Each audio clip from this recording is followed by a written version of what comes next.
यानी कि कोई गड्डी आ रहे वे, कोई काम आ रहे वे, किसी बख्श ने नहीं हो यानी के अंदर करने जी। अल्लाह पाक की बड़ी करम नवाजी। इंजन जिस टाइम चेंज हो रहा है तकरीबन कितना कुछ खर्चा हो भाई? गला करसा खरिया साहब सचिया ते सुचिया अस्सलाम वालेकुम जी, क्या हाल है जी? राजी बाजी हो कारबार साहब खैर खरीयत है? मैं तुसी अक्सर वेखने रहने हो टिकटॉक ते फेसबुक ते यूट्यूब ते इतफाक ना लिखी वर्कशाप ते खलो गया ते वर्कशाप ते जिस टाइम खलोते हैं ते अगों ने कोल क्या है माजिद भाई ते माजिद भाई जेड़े नो वो वाले असा ने अदील भाई ने दोस्त भी हैं ते शागिर्द भी हैं ते आज तो तकरीबन कोई 18-20 साल पुरानी दुकान है ये जेड़ी अदील भाई नहीं है ये ते माजिद भाई ये दे के गए ते वो भी खलोते पैन ते नाल जरा गपशप भी मारने हैं। जनरेटर ना भी सीजन पे आना है, लोगों ने घर च बिजलियां जिस टाइम ना हो सुन जनरेटर चरसन रिपेयरिंग ने वाले नाल गपशप करने हैं। पूरी वीडियो वेखी बड़ी चास आसी नहीं, बड़ा मज़ा आसी ने ते कमेंट ने तुसी अपनी राय भी देओ ते इस वीडियो जितना हो सके शेयर भी करना है। हुण शुरू करना है जी माजिद भाई नाल गला शला खरिया खरिया साफ साफ ते इंशाल्लाह मज़ा आसी तुसा जी। अस्सलाम वालेकुम माजिद भाई। वालेकुम सलाम कमरान साहब, की हाल है जनाब? ठीक। मैं ठीक हाँ माजिद भाई, सुनाओ कितने टाइम च तुसी यार रेडी इस फील्ड विच लगे पे हो ते काम शाम के जाए जरा दसो सही। बस सर अजकल मुल्की हालात भी तो पता है, इनकम ने हालात काफ़ी डाउन होए पैन, पर अल्लाह पाक करना है। अल्लाह पाक ना निज़ाम है कि बस निज़ाम गरीब आदमी ने पे चलना है तो अल्लाह पाक असी दुआ करने अल्लाह पाक असा ने मुल्क ते रहम करे यार, आवाम ते रहम करे ते ये ते दुआ ऑलरेडी हर इंसान ने करनी चाहिए थी। वैसे मैं तुसी दसो कि तुसानी दुकाना च केड़े केड़े काम होने पैने?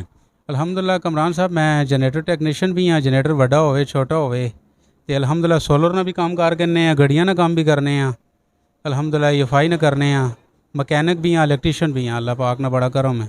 यानी कि कोई गड्डी आ रहे वे, कोई काम आ रहे वे, किसी बख्श ने नहीं हो यानी के अंदर करने जी। अल्लाह पाक की बड़ी करम नवाजी। मैं वो कल सलोन आई तो मैं उस 1.3 की तहत XLI विच एक है जो भाई उस अल्ट्रेशन कार के सारी है वो भी गड्डी तैयार कर दी थी। इंजन कमरान साहब 1.6 है, पेट्रोल एवरेज उसकी ज़्यादा ही ना, तो बंदा बड़ा परेशान है यार।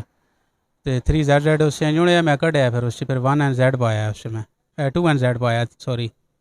अच्छा ये इंजन जिस टाइम चेंज हो रहा है तकरीबन कितना कुछ खर्चा हो भाई? कमरान साहब 3.5 लाख रुपये ना इंजन आया है गेयर तो उस तो बाद उसना 70-80 हज़ार रुपये उत्ते खर्चा आया है तो गड्डी सारी क्लीयर कर दी थी, चेक लाइट तक सब डायग्नोस करके सारी क्लीयर की थी। जिस टाइम गड्डी ने विच इंजन तुसी बदलाने हो डॉक्यूमेंट ने विच भी कोई रद्दो बदल होनी? जी कमरान साहब उसना इंजन नंबर बेसिकली होना है जड़ा चेंज कराना पैना है, जड़ा कापी तो फिर वो उसने रजिस्टर कराना पैना है ना, क्योंकि चैसिस नंबर ना तो कोई इशू नहीं होना, लेकिन इंजन जड़ा है उसना चैसिस नंबर जड़ा है वो मतलब इंजन नंबर तो कापी तो चढ़वाना पैना है और मसला कोई नहीं। तो ये जिस टाइम अल्ट्रेशन करके तो इसकी परफॉर्मेंस ने विच भी कोई असरअंदाज होने? जी कमरान साहब इसकी परफॉर्मेंस से फ़र्क इतना कोई खास नहीं होना, लेकिन फ्यूल एवरेज काफ़ी हद तक वो बंदा बड़ा परेशान है यार। तो वो आना यार मेरे तो बिल्कुल जान छोड़ गई।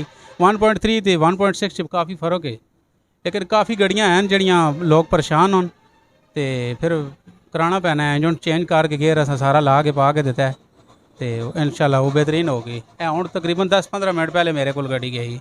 अच्छा तुसानी दुकान च इस टाइम कितने कोई स्टाफ है, कितने कुछ जात काम करने? कमरान साहब मेरे को 2 लड़के हैं जड़े मेरे माशाल्लाह कारीगर हों काम करने 6-7 साल होना मेरे को हो गया अल्हम्दुलिल्लाह ठीक हो। अच्छा अगर कोई तुसा रबता करना चाहे तो तुसी अपना नंबर देना पसंद करसो या कमेंट ने विच रिप्लाई करसो? कमरान साहब इसना तो मैं इतना एक्सपीरियंस नहीं है, बरल तुसी बेहतर समझने हो ये तुसी कुछ कर सकने हो, इतना सगुल कोई जुगाड़ नहीं क्योंकि मैं तां पे पूछ रहा ना बाज़ दफ़ा कॉला इतनी कुछ आ वही बंदा परेशान हो वही। कई लोग ऐसे कि जिन्होंने नंबर असा डिस्प्ले किए पे होने तू वाले फिर काबर वही परेशान हो वही क्या है कि और पब्लिक इतनी आ वही तो उस वजह तो तुसा कोई दुश्वारी परेशानी ना हो तो नंबर बोल दो। बस कमरान साहब ठीक है सितारने काम चलना रहे अच्छा ही है। बोल दो नंबर बोल दो 0316 586 85। माशाल्लाह जी निका जाया ते असा ने गराए नाल भी तलक है ना ते मेहनत मजदूरी अपनी करने पैने जेड़े शुरू ला नाल इस काम नाल मुंसलिक होने ते रब तआला नी ज़ात भी उन्हें कामयाब करनी है ते मुस्तकिल मजाजी जेड़ी है बहुत ही अच्छी चीज़ होनी ठीक है। मुस्तकिल मजाजी नाल तुसी अगर काम कोई भी पकड़ के नहीं हो ना ते रब तआला नी ज़ात तुसा उस बरकत भी पा देनी, कामयाबी भी जेड़ी तुसा ने कदम चूमनी है। ते अगर तुसी आना चाहते हो इन्हां दी दुकाना च काम कराना चाहते हो तो इन्होंने मोबाइल नंबर होते तुसी रबता करके नो ये तुसा लोकेशन खुद तुसा दस सुन के केड़ी जगह है इन्होंने लोकेशन ठीक है ना। इसी तरह दियाँ वीडियो सानियां आनियां रहनियां तो कमेंट ने भी तुसी राय दियो तो इस वीडियो जितना हो सके शेयर भी करियो। मिलने नेक्स्ट वीडियो अपना बहुत सारा ख्याल रखियो। फी अमानिल्लाह। पाकिस्तान जिंदाबाद।